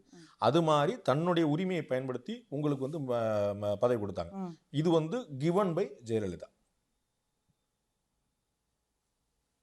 இல்லைன்னு சொல்லுங்க, மாற்றிக்கிறேன். தெர் ஆர் டெக்னிக்கலா லீகலா ஆமான்னு தான் சொல்லணும். ஆனா அதுக்கு பின்னாடி வேரியஸ் ஃபேக்டர்ஸ். ஓகே, உங்களுக்கு தெரியும் ராஜ்யசபாவுக்கும் லோக்சபாவுக்குமான வித்தியாசம் தெரியும். லோக்சபாவில் நீங்கள் தேர்ந்தெடுக்கப்பட்டிருந்தீங்கன்னா நீங்கள் சொன்ன மாதிரி 50% கட்சி, 50% கேண்டிடேட், 50% சமுதாயம், நீங்கள் வேறு பெர்சன்டேஜ் போட்டு நீங்கள் வந்து ஒரு ஃபார்முலா கிரியேட் பண்ணி வைக்கலாம். ஜாதி, சமுதாயம், மதம், இடம் எல்லாமே வச்சு நீங்கள் சொல்லலாம். ராஜ்யசபா ஒரே ஒரு ஆள் முடிவு பண்ணக்கூடியது, அல்லது ஒரே ஒரு கட்சி தலைமை முடிவு பண்ணக்கூடியது. isn't it? சொல்லுங்க. இல்லை ஆமாவா இல்லையான்னு தெரிஞ்சுக்க. இல்லை இல்லை அது நீங்கள் சொல்கிறதுக்கு நான் பிளைண்டா ஆமான்னு சொல்ல முடியாது. அப்படி பார்த்தா இப்போ இந்த பதவி எடுத்துட்டு இன்னொரு ப்ரெஷருக்கு தானே அவங்க இன்னொரு டீம் ஒர்க் பண்ணிட்டு இருக்காங்க. ஆமாம் ஒரு ஆள் கொடுக்குறதா, இது பின்னாடி இருக்கிற இன்னொருத்தர் டிசைட் பண்ணிட்டு இருக்காங்க. நான் ஆமான்னு எப்படி சொல்ல முடியும்? எம்பி பதவிக்கு வந்திருப்பவர்களாக இருக்கட்டும், எம்எல்ஏவாக இருப்பவர்களாக இருக்கட்டும், இல்லை ஒரு மினிஸ்டர் பதவியில் இருப்பவர்களாக இருக்கட்டும், இவங்க அவங்களே கொடுத்ததாகத்தான் இருக்கிறது அதிமுகவில் என்று நீங்கள் நினைக்கிறீர்களா? இந்த கேள்விக்கு நான் பதில் சொல்ல முடியும். நான் சொல்றேன், எம்எல்ஏ பதவியும் லோக்சபா எம்பி பதவியும் ஜெயலலிதா மட்டுமே முடிவு பண்ற விஷயம் அல்ல. அவர்கள் நிப்பாட்டின கேண்டிடேட் 100 பேர் தோத்துருக்கிறான். 234 பேர் 134 தான் ஜெயிச்சிருக்கிறான். அவங்க நிப்பாட்டின கேண்டிடேட் எம்எல்ஏல அப்படி இருப்பாங்க, எம்பியில தோத்துருப்பாங்க. 39 பேர்ல 37 2 பேர் தோத்தாங்க. அது மேட்டர் இல்லை. ராஜ்யசபா பதவி யாரும் தோக்கடிக்கவே முடியாது. திட்டவட்டமா இந்த பதவி வரப்போகுதுன்னு தெரியுது, அப்படியே லட்டு மாதிரி எழுதி கொடுக்குறாங்க. அந்த ரெண்டுக்கு வித்தியாசம் உண்டு. மற்ற பதவிகள் கொடுத்துருக்காங்கன்னு நீங்க சொன்னா நிச்சயமா கேட்கலாம், இது ஜெயலலிதா மட்டுமே கொடுத்த பதவி அல்ல, நான் மக்கள்கிட்ட போய் திருத்துருவா அலைஞ்சி மக்கள் என்னை நம்பி கொடுத்த பதவினா உங்களுக்கான ஒரு வெயிட்டேஜ் பர்சன்டேஜ் இருக்குது. Without any doubt. சபாவுமே நீங்க வந்து எல்லாருக்கும் பதில் சொல்லணுங்களே. ஒரு பொதுச் செயலாளருங்கிறப்ப நீங்க வந்து ஒரு சீட்டை கொடுக்குறீங்க அப்படின்னா, இது வந்து இந்த சமுதாயம், இப்போ நீங்களே சொல்றீங்க கன்னியாகுமரி மாவட்டத்தில் ஒரு ரெப்ரசன்டேஷனுக்கு கொடுத்துருக்காங்கன்னு சொல்றீங்கல்ல, அது மாதிரி ஒரு பதில் சொல்ல வேண்டி இருக்கும்ல. அதனால் கொடுக்கப்பட்டதே இருக்கலாம், இல்லாட்டி என்னுடைய உழைப்பிற்காக கொடுக்கப்பட்டிருக்கலாம். அப்படித்தான் நம்ம எடுத்துக்கணும். அதாங்க, உழைப்பிற்காவா விசுவாசத்துக்காவா வேற எதுவும் காரணத்துக்காவான்னு முடிவு பண்ணது யாருங்க? ஒருத்தங்க தானங்க. அவங்களுக்கு அந்த அதிகாரம் கொடுக்கறதுக்கு இருக்குன்னா எடுக்கிறதுக்கு இல்லையாங்க? அவங்களுக்கு அதிகாரம் சட்டம் கொடுக்கலையே, நான் என்ன பண்றது? அவங்களுக்கு இருக்கு, அவங்க அதை பயன்படுத்தினாங்க. சட்டப்படி இல்லையே, நான் என்ன பண்றது? அவங்க உங்கள்ட்ட கேட்டது ராஜினாமா தானே? ஆமா. அது கொடுக்கறதுல உங்களுக்கு என்ன தயக்கம்ங்கறத என்னுடைய கேள்வி. ஏன் கொடுக்கணும்? சட்டப்படி இல்லாத ஒரு விஷயம். அவங்க வந்து நாமினேஷன் பண்ண சசிகலா புஷ்பா நாமினேட் பண்ணுன்னு சொல்லி சொல்றாங்க. அதுல இருந்த எத்தனை பேப்பர் நீங்க முன்னாடி பாத்துட்டீங்க? நான் போய் அவங்க கிட்ட கால்ல விழுந்து கெஞ்சி எனக்கு ராஜ்யசபா பதவி வேண்டும் என்று கேட்டு வாங்கினேனா? இல்ல, உங்களுக்கு தேடி தான் கொடுத்தாங்க. உங்களுடைய திறமையை, உழைப்பை, விசுவாசத்தை. இல்ல விடுங்க, நான் திறமையற்றவளாகவே இருக்கிறேன், நான் உழைக்கவே இல்லைனே கூட நீங்க வச்சுக்கோங்களேன். நீங்க மகளிர் அணியில நீங்க எவ்வளவு சிறப்பா செயல்பட்டீங்கன்னு நீங்களே சொல்லிருக்கீங்க. இல்ல, நான் அப்படி பண்ணவே இல்லனே வச்சுக்கோங்களேன். நான் போய் யார்கிட்டயாவது போய் நின்னு கேட்டேனா எனக்கு எம்பி பதவி வேண்டும். அது இல்ல, நான் கேக்குறது அவங்க வந்து உங்களை நாமினேட் பண்ணி சொல்லும்போது நீங்க கையெழுத்து போட்ட பேப்பர்கள் இருக்கு பாத்தீங்களா, அதுவே 40-50 பக்கங்கள் போய் வந்து அத்தனையும் வந்து அஃபிடவிட் தாக்கல் பண்ணிருப்பீங்க. அது எல்லாமே உங்களுக்காக ஒரு டீம் ஒர்க் பண்ணிச்சு. நீங்க கையெழுத்து மட்டும் போடுங்கமான, எல்லா இடத்துலையும் கையெழுத்து மட்டும் போட்டுங்க. So somebody work for you, அங்கே உங்களுக்கு நடந்திருக்கு. அதை வந்து முடிவு பண்ணி சசிகலா புஷ்பா தான் என்னோட கேண்டிடேட், நீ எல்லாம் ஒர்க் பண்ண சொல்லி ஒரு டீம் சொல்லியிருக்காங்க. அது மாதிரி அவங்க வந்து சசிகலா புஷ்பா நீ வேண்டாம், நீ அதே மாதிரி இன்னொரு பேப்பரில் கையெழுத்து போட்டு போ அப்படின்றாங்க. அந்த பேப்பரில் பாஞ்சு கையெழுத்து போட்டீங்க, இந்த பேப்பரில் கையெழுத்து போட மாட்டேன்றீங்க. உங்களுடைய உரிமை நான் மறுக்கல, சட்டப்பூர்வமான உரிமை நான் மறுக்கல. பட் தயங்குறதுக்கான காரணம் என்னன்னு தெரிஞ்சுக்கிறேன். நீங்கள் ஏன் ராஜினாமா பண்ணல பண்ணுங்கன்னு சொல்றதுக்கான ஆள் நான் இல்லை, ஏன் பண்ணலன்னு தெரிஞ்சுக்கிறாங்க முயற்சி பண்ணுறேன். எனக்கு இதில் நான் எந்த தப்பும் பண்ணாமல் என்ன ராஜினாமா பண்ண சொல்கிறாங்க அப்படிங்கிறது ஒன்று. இன்னொன்று, நீங்கள் ஒரு எம்எல்ஏயோ இல்லை வேறு ஏதோ ஒன்று நீங்கள் ரிசைன் பண்ண சொன்னீங்களா, சட்டத்தில் இடம் இல்லை. இதில் வந்து எம்பிங்கிற ஒரு விஷயத்தில் வந்து ஏன் ரிசைன் பண்ண இடம் இல்லையா? ஆமாம், நீங்கள் வந்து வேறு வழி இல்லை இல்லையா, அவங்க சொல்கிறத கேட்டு தான் ஆகணுங்கிற மாதிரி தான் எல்லா போஸ்டிங்ஸுமே இருக்கும். ஒன்லி வந்து உங்களுக்கு எம்பியில் மட்டும்தான் அவங்க இப்போ என்ன அவங்க பண்ண வைக்க முடியலையே. இன்னும் நான் நாடாளுமன்ற உறுப்பினராக தானே இருக்கிறேன். ஆமா. அதனால அந்த அந்த அந்த விஷயம் வந்து நம்ம நம்ம ஏன் தப்பு பண்ணாம நம்ம இதை பண்ணணும், நம்ம prove பண்ணணும் அப்படிங்கிறது இருக்கு. அவங்க கொடுத்த ராஜ்யசபா எம்பி பதவியை அவங்களுக்கு எதிரான கேடயமா நீங்க பயன்படுத்துறீங்க, உங்களுக்கான பாதுகாப்பு அம்சமா பயன்படுத்துறீங்க. அப்படி இல்லை. ஏன்னா இந்த மாதிரி ஃபியூச்சரில் இந்த மாதிரி ஒரு எனக்கு நடந்தது வேற எந்த பெண்ணுக்கும் நடக்கக்கூடாது. இதை நான் நாடாளுமன்றத்திலேயே ஒரு பெண்கள் பாதுகாப்பு இப்படி இருக்கிறது என்று நான் கேவலமாக பேசும் பொழுது நிச்சயமாக இனிமேல் எந்த பெண்ணையும் இப்படி செய்யக்கூடாது என்ற எண்ணம் வர வேண்டும். அதுக்காக நான் செய்தேன். இப்ப தமிழ்நாடு இப்ப எனக்கு வந்து நான் போய் நான் அதுக்கு தான் முதல்ல உங்களுக்கு சொல்றேன், எனக்கு மேயர் நான் உங்க கூட்டு சொன்னப்ப எனக்கு வேண்டான்னு சொல்றதுக்கு நான் கார்டன் போனேன். எதற்காகவும் நான் தேடி அலைந்தது கிடையாது, அலையவில்லை. மேயர்னு கூப்பிட்டு சொன்னப்போ மிஸ்டர் பூங்குன்றன் அவர்களிடம் நான் கூறி வந்தேன், எனக்கு இதெல்லாம் பிடிக்கல, நான் வந்து அரசியலில் அவங்கள பிடிச்சி வந்தேன், நான் வந்து அவங்களுக்காக ஒரு ஒர்க் பண்ணிட்டு போகிறேன், எனக்கு இது வேண்டாமே என்று சொன்னேன். எனக்கு எம்எல்ஏ பதவி கொடுத்தார்கள், எனக்கு போனது நான் கார்டனுக்கு போக கூட இல்லை. என்னை கூப்பிட்டு அடுத்து என்ன வேண்டும் என்று கேள்வி என்று எனக்கு அழைப்பு வந்தது, நான் சொல்லவே இல்லை அடுத்த ஆப்ஷன். எனக்கு அனுபவம் இன்னும் கொஞ்சம் வரட்டும், எனக்கு இன்னும் கொஞ்சம் நான் கட்சி பணி ஆற்றுவதில் தான் எனக்கு ஆர்வம் அதிகமாக இருக்கிறது. மக்களை சென்று என் கட்சியின் திட்டங்களையும் இதுகளையும் செய்ய வேண்டும் என்றுதான் எனக்கு ஆர்வம். நீங்க வந்து ஒரு பொதுச் செயலாளர் பதவி வேண்டாம், நீங்க ராஜ்யசபா பதவி வேண்டாம், நீங்க மேயர் பதவி வேண்டாம், நீங்க மூணுமே வேண்டாம் சொன்னீங்க, மூணுமே தேடி வந்தது இல்லையா?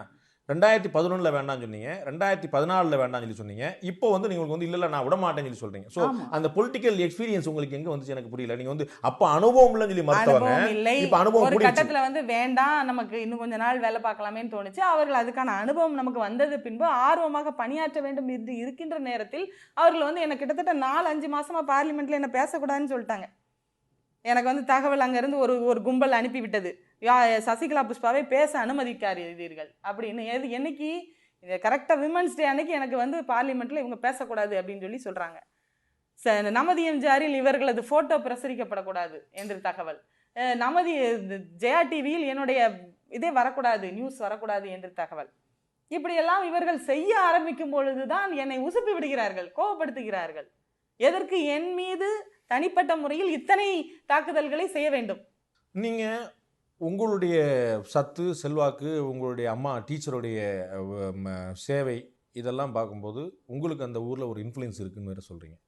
நாடார் சமுதாயம் எங்களுக்கு பின்னாடி இருக்குன்னு வேற நீங்கள் சொல்லியிருக்கீங்க. லோக்கல் பாடி எலெக்ஷன் வரப்போகுது, உள்ளாட்சி தேர்தல் வரப்போகுது. உங்கள் அம்மாவுடைய சேவை, நாடார் சமுதாயத்துடைய உங்களுக்கு பின்னாடி இருக்கக்கூடிய நாடார் சமுதாயத்துடைய பலம், உங்களுடைய உழைப்பு, இதெல்லாம் நீங்கள் நிரூபிப்பீங்களா? எந்த கட்சிக்காக நான் போய் கொடுக்க வேண்டும்? இப்போ வந்து சாதாரண செய்யலாம். நீங்க மேயர் ஆகலாம், திரும்ப அதே மேயர் பதவியை அதிமுக வந்து பறிச்சு சசிகலா புஷ்பா அள்ளிட்டாங்க அப்படின்னு கொண்டு வாங்க. அதாவது இப்போதைக்கு நம்ம வந்து ஒரு எம்பியா இருக்கும்போது வேற எந்த கட்சிக்கும் நான் சென்றால் கட்சி தாவல் தடை சட்டம் என்று ஒரு வந்துவிடும். அதே நான் எந்த கட்சிக்கும் போக முடியாது சட்டப்படி. நீங்க போல உங்களுக்கு தெரியும் உங்க பதவியை காப்பாத்திக்கணும். ஒரு சசிகலா புஷ்பா வந்து வேலை பார்த்தோம், செஞ்சோம். அதே மாதிரி நான் இப்பொழுது தனிப்பட்ட நபர், அங்க சிறப்பாக பணியாற்றக்கூடிய ஆள் யாரோ அவருக்கு ஒத்துழைப்பாக அவர் வெற்றி பெற வேண்டும் என்பதற்கு நான் நிச்சயமாக என்னுடைய நான் கேட்கறது, நீங்க சொன்னது என்னோட எங்க அம்மா ரொம்ப பாப்புலர், அங்க நிறைய சேவை செஞ்சிருக்காங்க, 20% ஓட்டு அவங்களால இருக்கு. நீங்க வேற மக்கள் சேவை செஞ்சுட்டே இருக்கீங்கன்னு சொன்னீங்க. 5 வருஷமா ஆச்சு உங்களுக்கு. உங்களுக்கு பின்னாடி தான் நாடார் சமுதாயம் இருக்குன்னு வேற நீங்க சொல்லியிருக்கீங்க. அப்படியெல்லாம் நீங்க சொல்லியிருக்கீங்க. என் பின்னாடி தான் இருக்குன்னு நான் சொல்லல பாண்டே சார், அப்படி சொல்லக்கூடாது. ஏன்ட்ட டேப் இருக்கு, நீங்க சொல்லி இதே இடத்துல உட்கார்ந்து என் பின்னாடி தான் இருக்கிறது என்று நான் சொல்லவே மாட்டேன். சொல்லக்கூடாது, அது தப்பு. என் பின்னாடி தான் இருக்கு தான் விட்டுருங்க.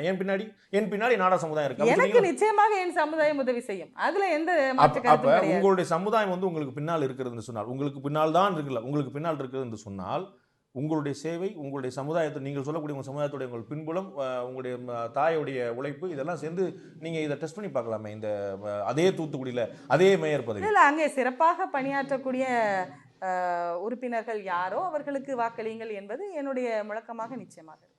இல்லை, நீங்கள் ஒரு கேண்டிடேட்டாக வந்தால் தானே அது வந்து நான் நாளைக்கு இன்னொரு கேண்டிடேட் வந்தாருன்னு அவங்க நாளைக்கு சசிகலா புஷ்பா மாதிரி சொல்லுவாங்க, நான் ஏன் உழைப்பில் வந்தேன் சசிகலா புஷ்பா நீங்கள் அதே மேயர் பதவியை சசிகலா புஷ்பா எடுத்தால் எப்படி இருக்கும்? அது இல்லை ஒரு சரியான சேலஞ்சாக இருக்கும்.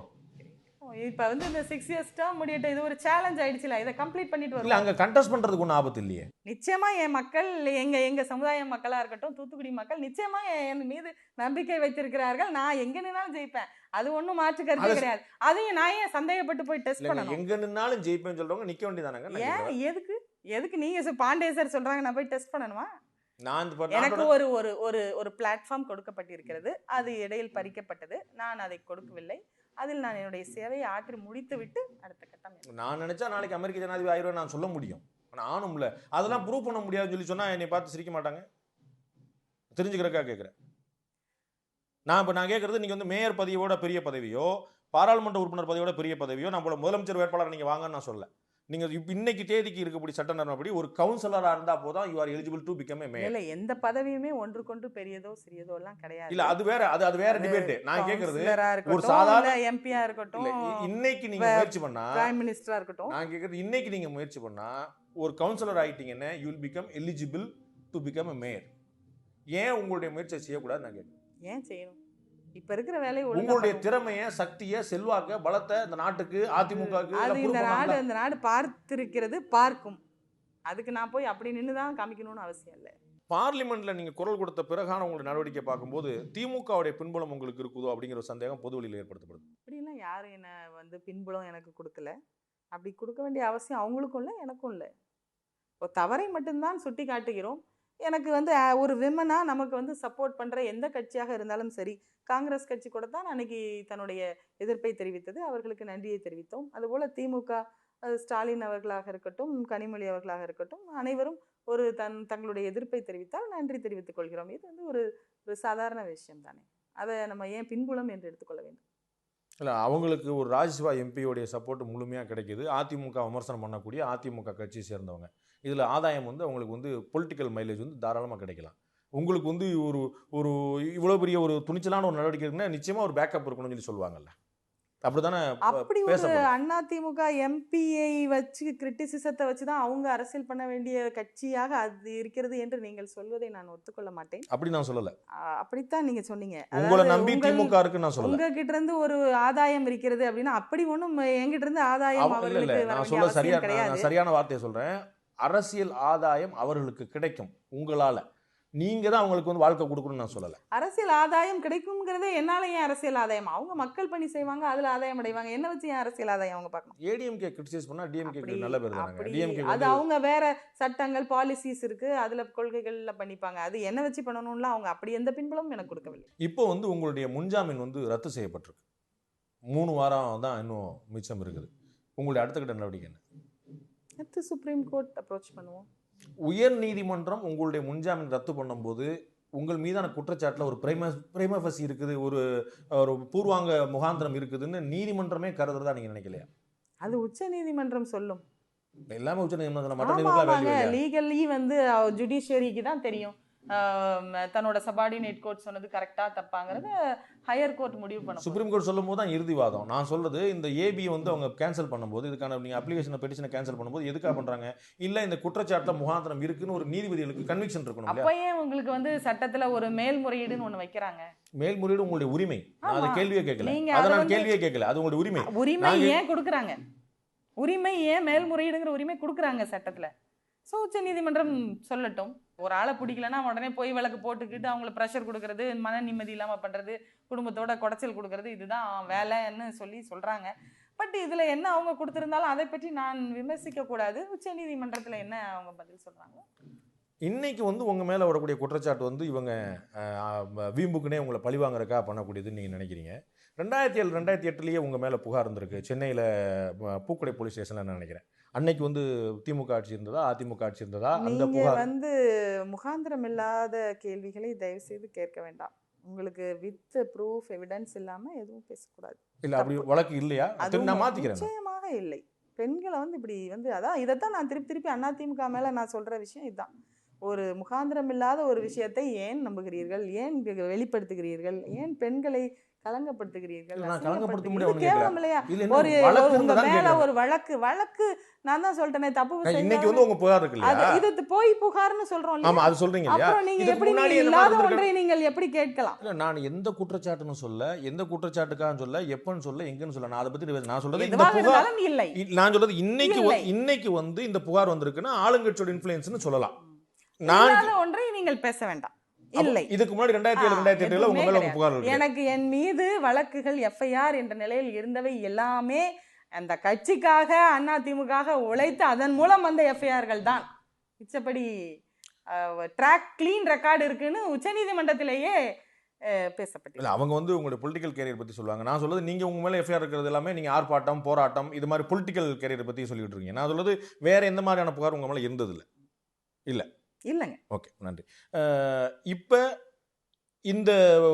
இந்த நிலைமை உங்களுடைய கைதை நோக்கி தான் போய் முடியும் நீங்கள் நினைக்கிறீங்களா? இதற்கு வேறு ஏதாவது ஒரு முடிவு இருக்குன்னு நினைக்கிறீங்களா? இப்போ வந்து ஒரு கைது பண்ணுறதுக்கான ஒரு முயற்சி இருக்குது, நீங்கள் தடை வாங்கியிருக்கீங்க, 3 வார பாக்கி இருக்குது. இதுக்கு அடுத்த கட்டமாக உங்கள் கைதில் போய் தான் நிச்சயம் முடியும்னு நினைக்கிறீங்களா? அதை நீங்கள் தடுத்துட போகிறீங்களா? அதற்கு அடுத்து உங்களுடைய மூவ் எதாவது இருக்குதா? இது எங்கே போய் இந்த பிரச்சனை முடியும் நீங்கள் நினைக்கிறீங்க? நிச்சயமாக கைது பண்ணுற அளவுக்கு தப்பு ஒன்றும் பண்ணல. அதை உச்சநீதிமன்றம் அவங்களுடைய தீர்ப்பில் பார்த்து சொல்லுவாங்க. அது என்னன்னு பொறுத்திருந்து பார்ப்போம். எல்லாருக்குமே தெரியும் இது பொய் புகார்னு. அந்த அளவுக்கு ஒன்றும் போவதற்கு இதில் ஒன்றும் இல்லை என்பது ஜுடிஷியரியில் உள்ளவங்களுக்கும் சரி, பொதுமக்களுக்கும் சரி, இது வேணும்னு பண்ணுறாங்க அப்படிங்கிறது எல்லாருக்குமே தெரியுது. எனவே கைதில் போய் முடியுமாங்கிற கேள்விக்கு அதில் அவசியமே இருக்காது.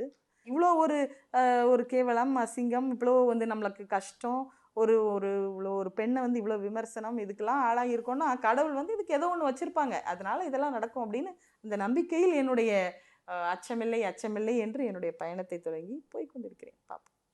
எல்லா பிரச்சனைக்கும் ஒரு முற்றுப்புள்ளின்னு ஒன்று இருக்கும் இல்லையா? இப்போ இந்த கான்ட்ரவர்சி வந்து அதிமுகவுக்கும் உங்களுக்கு வந்து ஒரு பனிப்போர் பகிரங்கமாகவே நடந்து கொண்டிருக்குது. இதற்கான முற்றுப்புள்ளி எங்கே வரும்னு நான் கேட்குறேன். நீங்கள் 4 வருஷம் நீங்கள் உங்கள் பதவியை தொடர போகிறீங்க, அதில் வந்து ஒன்றும் குழப்பம் இல்லை. ராஜ்யசபா பதவியை நீங்கள் 4 வருஷம் தொடர போகிறீங்க, அதில் வந்து ஒன்றும் குழப்பம் இல்லை. உங்கள் மேலே சொல்லப்பட்ட குற்றச்சாட்டுகளுக்கு நீங்கள் பதில் வழக்குகள் போட போகிறீங்க, அந்த ஆடியோ, அந்த ஃபோட்டோ, இதுக்கெல்லாம் பதில் போட போகிறீங்க. இதுக்கான முற்றுப்புள்ளி நீங்கள் எங்கே நினைக்கிறீங்க? Is there any point chance for compromise or explanation or getting it back or resign பண்ணுறது, இது மாதிரி ஏதேனும் ஒரு வாய்ப்பு எங்கேயாவது இருக்குன்னு நினைக்கிறீங்களா? இந்த பிரச்சனை எங்கே போய் முடியும் நீங்கள் நினைக்கிறீங்க? காம்ப்ரமைஸ்க்கு வழியே இல்லை. இவ்வளோ அசிங்கப்படுத்தினதுக்கப்புறம் அதில் காம்ப்ரமைஸ் அப்படிங்கிறதுக்கு பேச்சுக்கே இடமில்லை. ஆனால் இதில் நான் என்னை வந்து இவ்வளவு அசிங்கப்படுத்தியவர்களை நான் வந்து அவ்வளோ சீக்கிரம் சும்மா விட்டுற முடியாது.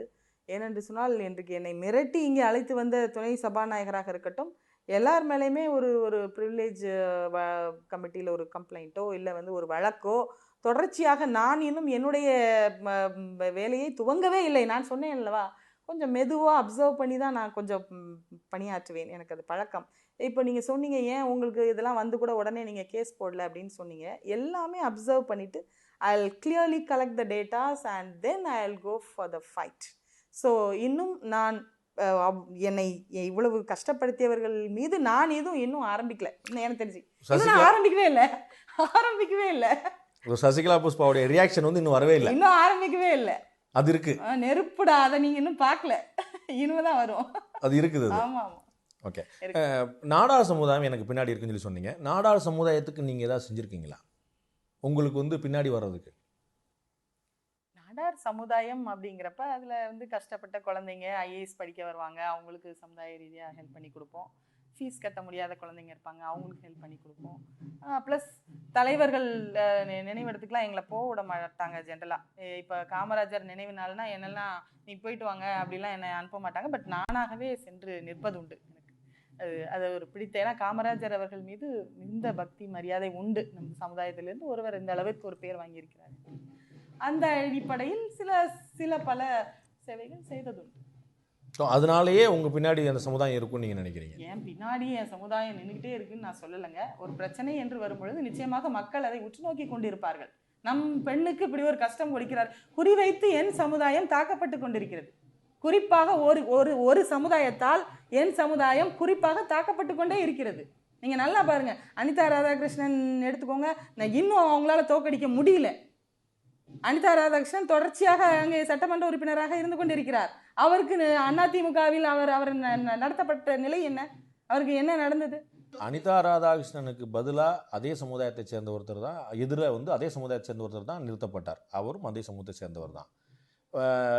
சண்முகநாதனுக்கு பதிலாக அதே சமுதாயத்தை சேர்ந்தவர் தான் அமைச்சர் பதவி நியமிக்கப்படுறார். ஸோ ஒருத்தரில் வந்து நீங்கள் உங்களுக்கு ஒரு பாதிப்புன்னா ஒட்டுமொத்த சமுதாயத்துக்கே பாதிப்புன்னு சொல்ல முடியுமா?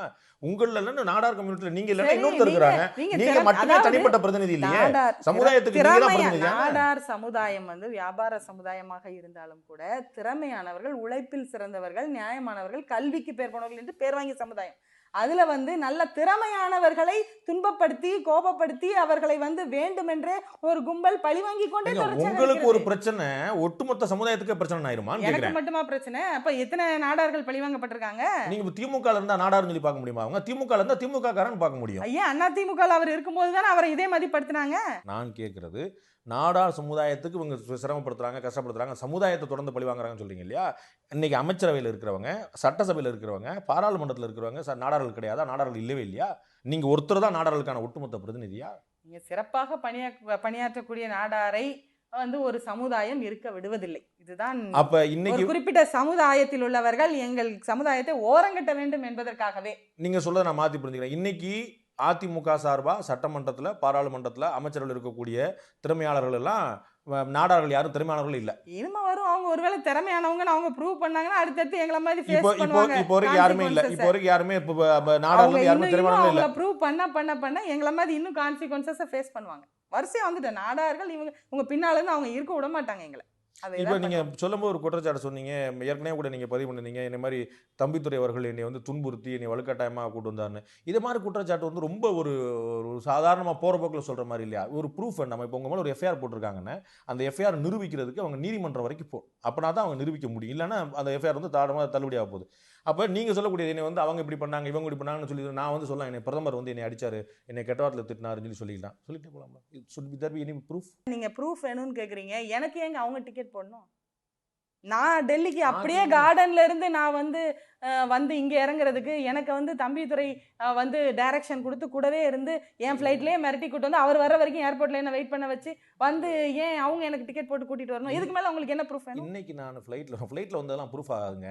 இன்னைக்கு நான் ஃப்ளைட்ல வரும்போது ஒரு நிமிஷம் கேளுங்க. எனக்கு ஒரு நிமிஷம் கேளுங்க. எனக்கு வந்து அதிமுக தலைமை அதிமுக பார்லிமெண்ட் உறுப்பினருக்கு டிக்கெட் போடுது. இதுல அப்படிலாம் போட தேவையில்லை. நான் இன்னைக்கு ஃப்ளைட்ல யாரும் போட மாட்டாங்க. இன்னைக்கு ஃப்ளைட்ல மார்க்சிஸ்ட் கம்யூனிஸ்ட் கட்சியை சேர்ந்த டி.கே. ரங்கராஜன், காங்கிரஸ் கட்சியை சேர்ந்த தங்கபாலு, நான் எல்லாம் ஒண்ணா வரோம். அப்ப நாங்க ஏதாவது கூட்டணி உங்களுக்கு வந்து சரியா பிரச்சனையா? தங்கபாலு அவர்கள் டிக்கெட் போட்டாரா? உங்களுக்கு வந்து ரங்கராஜன் அவர்கள் டிக்கெட் போட்டாரா? காங்கிரஸ்லயும் இல்ல கம்யூனிஸ்ட்லயும் இல்ல. அப்போ எனக்கும் துணை சபாநாயகருக்கும் என்ன ஒரு ஏன் அன்று அவர் டிக்கெட் போட வேண்டும்? எனக்கு என்னை மிரட்டி கூட்டி வருகிறார், அதனால அவர் போடுகிறார். மறுநாள் பார்லிமெண்ட் நடந்துச்சுல, என்னை மிரட்டி கூட்டி வருகிறார். இத்தனை நாள் பார்லிமெண்ட் நடந்திருக்கு, இத்தனை நாள் நடந்திருக்கு. இந்த 3 வருடங்களில் ஒரு முறை கூட எனக்கு தம்பிதுரை என்னுடன் பயணித்து எனக்கு டிக்கெட் போட்டு கூட்டி வந்தாரா? நீங்களும் தம்பிதுரையும் ஒன்னா பயணிச்சீங்கிறதுக்கு ப்ரூஃப் இருக்கு.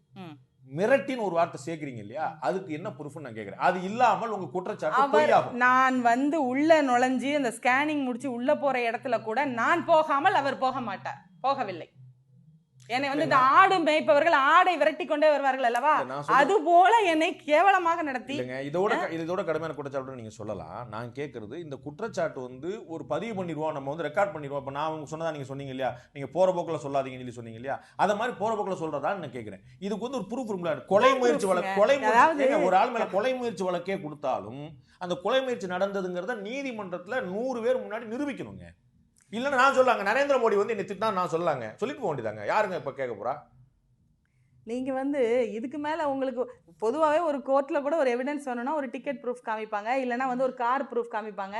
அதுக்கு மேல என்னங்க ப்ரூஃப் காமிக்க முடியும்? உங்களுடைய மனசாட்சி படி கொஞ்சம் யோசிங்க. டிக்கெட் புக் பண்ண நீங்க வந்து நீங்க படிச்சவர், நீங்க நடுத்தர குடும்பம் சாதாரண குடும்பம், அதை நம்ம கேள்விகளை நீங்க அப்படி வச்சுக்கோங்க.